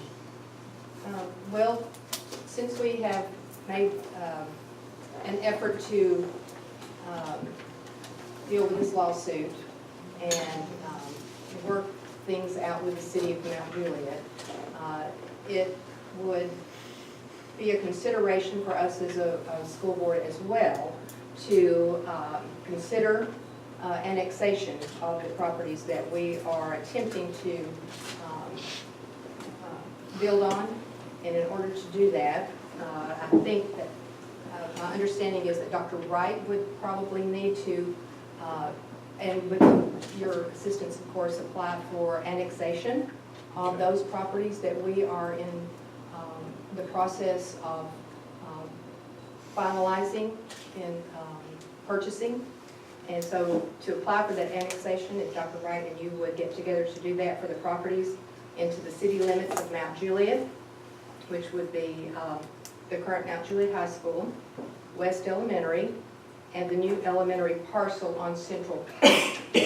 Now, this annexation, when approved by the City Commission, will save us, my understanding is, I've talked to different people, a surcharge on sewer services due to the parcels being within the city limit at that time. Once they're annexed, then we can save some money in a different way, which will be great for us. So I'm going to pass this out to the rest of the school board members as well. And this is in the form of a motion for us as well. Hang on. So the properties that are currently outside the city limits, you pay a premium on your sewer bills is what it amounts to. If we go into the city, that gets reduced. That's my understanding, yes. That's the way it is. For that annexation of the current Mount Juliet High School, West Elementary, and the new elementary that's going to be off Central Pike. And Mr. Jennings, if I understand that correctly from what we found out, that the property owners are the ones that must ask for the annexation. You know, I haven't done an annexation in a long, long time. I think that's current state of the law. If that's not the way, they'll tell us the way to do it. So I think that's right. Okay, you've heard the motion here by Ms. Armstead that Dr. Wright and Attorney Jennings set forth, put in motion an annexation of the property that's been talked about here tonight. Do I hear a second to Ms. Armstead's motion? Second. Second by Mr. Robinson. Any further discussion? Any discussion this time? There being no discussion, I assume you're ready to vote. All in favor of the motion, vote aye. Aye. Opposed? Let it show they passed unanimously with one abstention. I'm not present. Any other things for Attorney? Is that it for me? I think so, Mike. Thank you for being here. Yes, sir. Report from the Director of School, Dr. Wright. Thank you, Mr. Chair. And again, since everyone's made note as far as brevity being needed, you do have a copy of the report in front of you. Just some several things that for you to take note of. Within your package, you'll find 2016-17 updates to the attendance rules and regs. The changes within that document are highlighted in yellow. And just so you know, for your own perusal, we're making sure that it was updated to reflect that with some legislation that was put in place that active duty parents, those that are in the military, there's 10 days that are excused trying to work with families. Obviously that when you look at the military personnel as far as when they are on leave, that we're going to be accommodating and sensitive as far as for families on that. So it's updated in that. And again, it's the rules and regs that we go by. As of March 28th, we've seen an increase of 507 students compared to this time last year. 25 new students right after spring break. So that begins a note. Kindergarten registration started, and we have made it one that it's not only more accommodating but also parent friendly, which has been noted by several just as of today. Make note in your packet there that we're in the midst of high school scheduling, and Dr. Bergen met with the high school principals a little over a week ago to assist them in working through some pretty complex scheduling. When you look at all the opportunities that our students now have, particularly with either dual enrollment, early college entrance, looking at as far as the AP classes that are also paired with some advanced classes, they were working together to come up with a remedy to not only schedule it, but also to make sure that our students are not missing opportunities outside the regular scheduling. And again, there was a lot of work done there as well, but also noted that we're working with Belmont University, Middle Tennessee State University, Ball State. There's been some opportunities also with Lipscomb and Tennessee Tech. And so again, it's as far as making sure that our students are not missing any of those opportunities. I would like to say that thanks to Ms. North, is that right? Ms. Henry, thank you.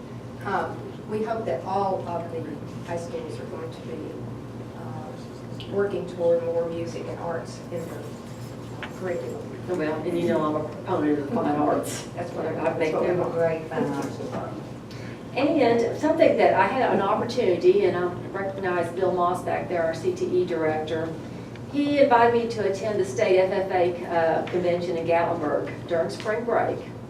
And it's one that I'm so glad that I did attend, because again, it gave us not only the opportunity to watch not only our fine students and all, the way that they not only represent their school, but how they represent the district, and most of all, how they represent their parents. We had two students that you'll remember last year as being board members, as far as student board members, Dalton Teal and Chelsea Sanders. They gave their farewell, or what they refer to as a retiring address, as they finished their tenures as Chelsea as president and Dalton as secretary. And I'll have to say, I have never been so impressed. Dalton and Chelsea both probably spoke 15 to 20 minutes without the first note prompt, no teleprompter, but it spoke to the heart. It was tremendous, and such pride, again, that they represented not only the district, but also as officials of the state, officers of the state. I've also wanted to note to the board that I've had several opportunities in the last several weeks to speak to civic groups that are interested in our schools, sort of a state of school address. And last week I attended the Del Webb Civic Club. It was well attended, and they asked not only some very pertinent, very important questions as far as the state of our schools, which I'm very interested in. And the thing I want to point out is that the opportunities that they also take upon themselves. I see Kathy York back there, principal at Rutland Elementary. They spend a lot of time at your school, and they take pride in that. And so they were very interested as far as the overall well-being of the district, but they were also interested as far as the growth that's taking place and the impact that would be happening there. And so again, had a very well-attended, they gave me 40 minutes and ended up with an hour and a half, so I won't say more about that. But it was very good. Just as an update too, we've had 20 employees that have completed retirement applications at this point that have made some decisions. We've already talked about the Student Association Student Government Association hosting a state annual conference in October. And again, the impact's 1,200 to 1,400 students that will be here within the district and what an impact it will have. On April 8th, Wilson County Motors and Cedar Stone Banquet will host an awards banquet to recognize recognize all of our teachers at our schools as far as they've been recognized as the representative teacher from their school, and then they'll be recognized as the Wilson County Teacher of the Year. And you have a list at the back of your packet of those teachers and the school that they represent.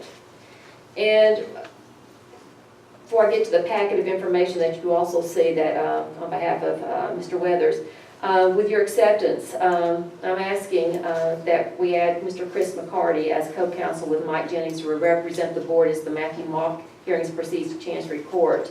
Mr. McCarty, who's a former teacher, works for the Lewis Thompson Law Firm and is a frequent presenter at educational law conferences. And again, this is just with an acceptance, and it would also be with, as far as with Mr. Jennings' acceptance as he sees necessary. So with that, I want to make sure that you have in front of you, if you'll remember last month, Mr. Tomlinson, the chair, had asked for some cost estimates on particularly the track facilities at Wilson Central. That was made into a formal motion by Mr. Weathers, asking that we come back to the board with estimated amounts regarding improvements and additions to the Wilson Central High School sports facilities and the Mount Juliet High School track. So attached you will find a very comprehensive, and it's tabbed for you to look at with backup documentation of those numbers. And Also for the note, if you'll look, the enclosed amounts do not include the cost of sewer line connections, which will be $200 per linear feet.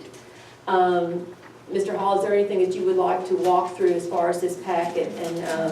And I've made Mr. Weathers aware that earlier that this would be presented tonight, and this will be given to him after the board meeting.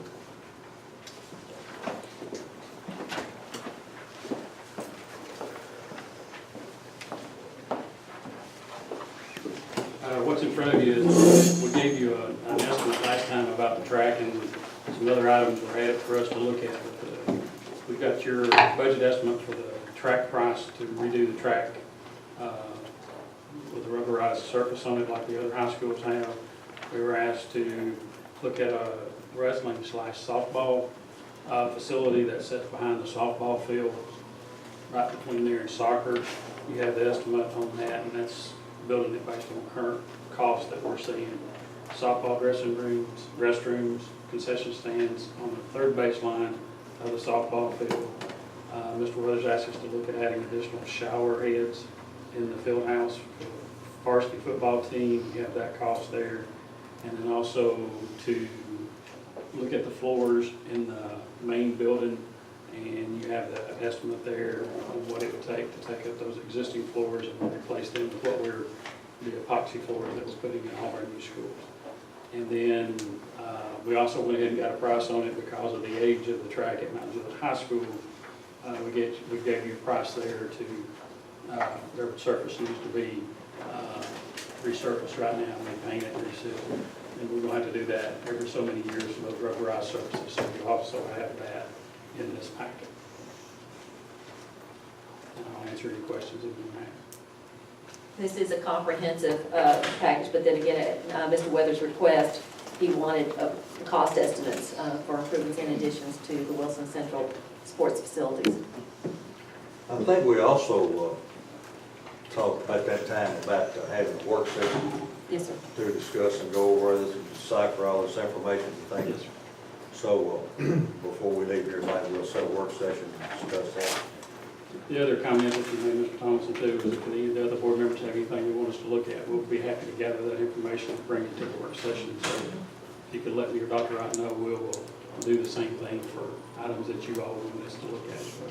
Okay, thank you. Dr. Wright, I have a question before we, well, I'd like to know, of the 25 new students that enrolled in spring break, do we have any idea where they came from? Well, I cannot tell you particularly as far as those new enrollments, but they are new to the district, so it's not moving within the district. And the thing that I presented to the board, the new students that I think was 143, 145 new students January 5th, which is unusual at the middle of the year, and all but 30 were from out of state. So again, we're trying to track best we can as far as their arrival into the county. Okay, do you know where most of these students landed in? No, I've not compiled those numbers yet, but I can get that for you. All right. One other thing too, the 20 employees that's going to be retiring, and I need to remind you guys and ladies that if you'd like to attend that, you know, it says on here, need RSVP to Pam. Thank the WCA for recognizing these folks, and take them out with a good steak dinner from Cherokee, some good onion ring, salad. All right. Okay, and that is part of my report that you have in front of you. And one more piece, that you also have a list, Mr. Weathers asked for this at the last meeting as well, and you have a list of the textbooks that were adopted. There were CTE texts and some informational technology texts that were adopted, so you have that list provided to you as well. And Mr. Chair, if there are any additional questions, that concludes my report. Your motion step the Director of Schools report. Motion by Ms. Armstrong, second by Mr. Robinson. Any discussion? Being no discussion, all in favor of receiving her report, vote aye. Aye. Opposed? This shall pass unanimously, with Mr. Weathers not being present. Recommendation from Director of Schools. Thank you, Mr. Chair. We'll start with, as far as 10.1, I'm asking for approval of bid 2016-11. It's the school nutrition processed commodity foods. for school year 2016-17. You have documentation there as far as where the bid opened on March the 11th for the bid package for processed commodity food. So I'm asking for your approval as written. Motion by Mr. Robinson, second by Ms. Armstead. Any discussion on the commodities bid? Being no discussion, so you're ready to vote. All in favor of accepting the bid on the commodities of food, vote aye. Aye. Opposed? Let it show that passed unanimously. Dr. Wright? I'm asking for approval for a budget amendment. It's 10.2 for 2016, and if you'll look at the budget amendment, we have supporting documentation on the next page as written. You're looking at some funding movement. A new director of transportation hired with more experience. You'll note the change there. You'll also see changes as far as cover cost of parts and supplies for buses to the end of the year, and with a footnote as far as diesel fuel costs being down, so it's moving funds to other areas. And then you're seeing under other contracted services an increased need for physical therapy and occupational therapists and other services for special education. So I'm asking for approval for the necessary funds to be moved as needed, so as an amendment to the budget. Motion by Mr. Robinson, second by Ms. Armstead. I assume you're ready. Any other discussion? If not, I assume you're ready to vote on the budget amendment. All in favor say aye. Opposed? Let it show that passed unanimously. All right, Dr. Wright. Okay, I'm asking for approval as far as the requested letter of agreement with the Tennessee Department of Health and Wilson County Schools. If you'll look at, again, the supporting documentation, as far as an agreement with the Tennessee Department of Health requesting school districts and county governments to update their letters of agreement for use of buildings and assets should the state activate a mass vaccination dispensing plan. Again, these are the protocols that would be in place. Again, as an update, should there be a pandemic. And so asking for your approval that we can go ahead and sign off of that with the state. Motion by Mr. Robinson, second by Ms. Armstead, that we accept the letter with the Department of Health in Wilson County Schools. Any discussion? Being no discussion, all in favor say aye. Aye. Opposed? Let it show that passed unanimously. Dr. Wright? Thank you.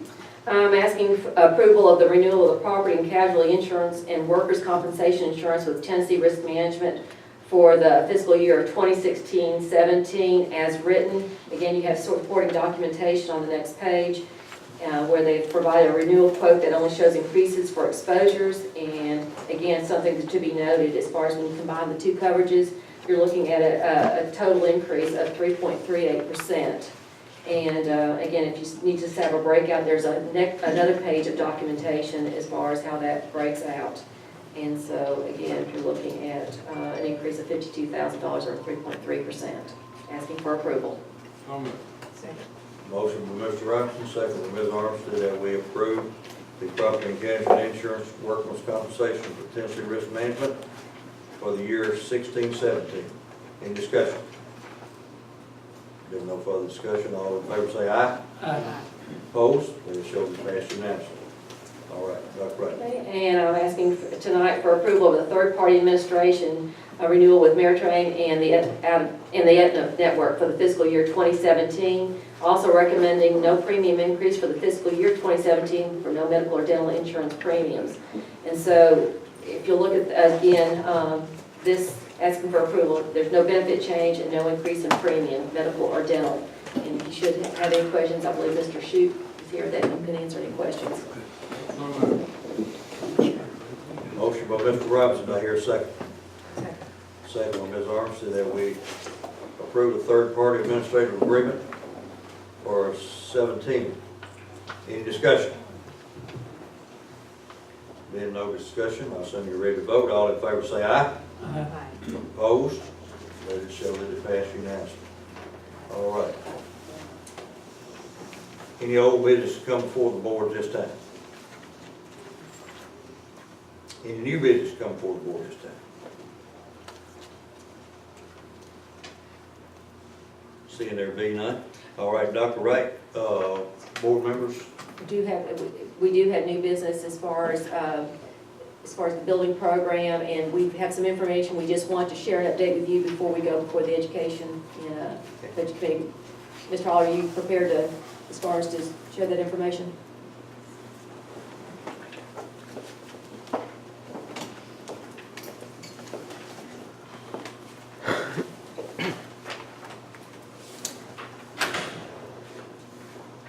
And this is an FYI for tonight, as far, so you'll have some numbers in front of you.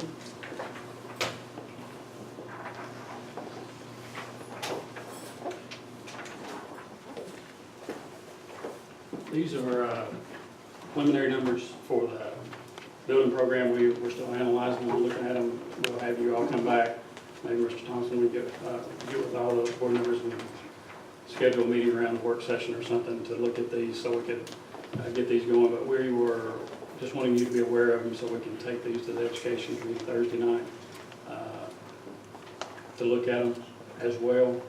We're not asking for any votes tonight, but these are just for your information at this point until we can finalize the numbers and get your approval on the items on this sheet of paper. Mr. Hall, is there anything specific that you would point out that they need to pay attention or to look at? No, the only piece that you don't have in here is the piece where we've got, you have approved for the land and for the 3 properties, the middle school, the elementary middle school site and the high school site. And that would be roughly $8.3 million. You don't have that with you right now.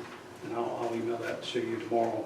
But that's the total in addition to these amounts that's on this sheet of paper. And again, we would bring these back to you in form of a recommendation for your consideration at a future meeting. Dr. Wright, when y'all plan on taking this uptown? We're taking for information Thursday night. That's our regular meeting with the education committee. We got a budget amendment going there, the 06 budget amendment. We're just going to update them. Okay. And just to briefly explain this exactly what you're doing when you take this and hand it to them. We'll share with them where the numbers are at this point and see. That's basically all we're doing today. Right. Yes, sir. Mayor Hutto had asked me if we could get some of this information to him as quick as possible. I believe that was shared today. Take it to the block council so we have, You got it this afternoon. fulfill that request. You got it this afternoon. And that's why I asked Mr. Hall to make sure that at least that you had this information in front of you to look through and before we present it to the education committee. Okay. What would be a good time for you ladies and gentlemen to meet for a work session to discuss the proposed renovations on the athletic facilities at some of the schools, Wilson Central and I guess the track resurfacing in Mount Judy, is that what you said? And bring back anything else from anybody else they might have that they want to include in that. I know there's a lot of people been talking about this for a long time, so it's good to see us been able to move forward that a little bit, see if we find some money to do the work that's needed. Also, I say that also during that work session that we need to study these documents and come back and be prepared to ask some questions about that. So what would be a good time for you all? Everybody look at the calendar and see what. Talking about both of them on the same work session, right? Yeah, I think we can knock it both out at one time. Yeah, we can start early enough. Do we want one long day or 2 days on this? We want to try to do it before, we want to have it before our next scheduled board meeting. Is that, I know, Mr. McNeese, I know it's hard sometimes for you to get here early on Mondays. With a work session. That's what I say, with a Monday, with that work session at, give ourselves plenty of time, let's do it about 3 o'clock. On the same day? On the same day. Yeah. What's the day? May 2nd. May 2nd, next Monday, board May meeting. Would, board meeting starts at 6, so let's meet, can you do that, Bill?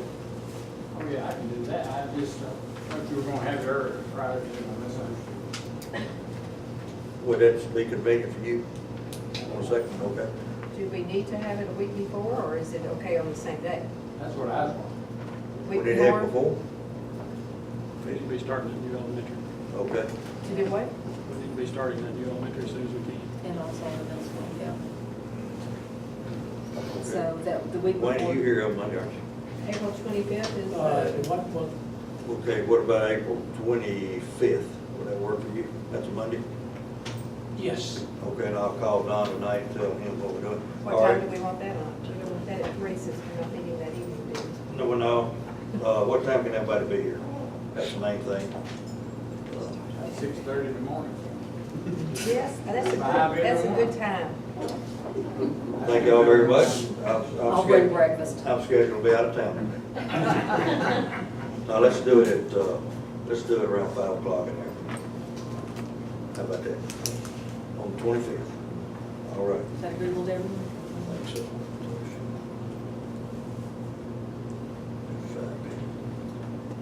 All right. Kelly, you'll get that notice for us? All right. Any other business come before the Board of Education at this time? If not, entertain a motion to adjourn. So moved. Second. Second. Ms. Armstrong, motion by Mr. Robinson. All adjourned, say aye. Aye. Out of here.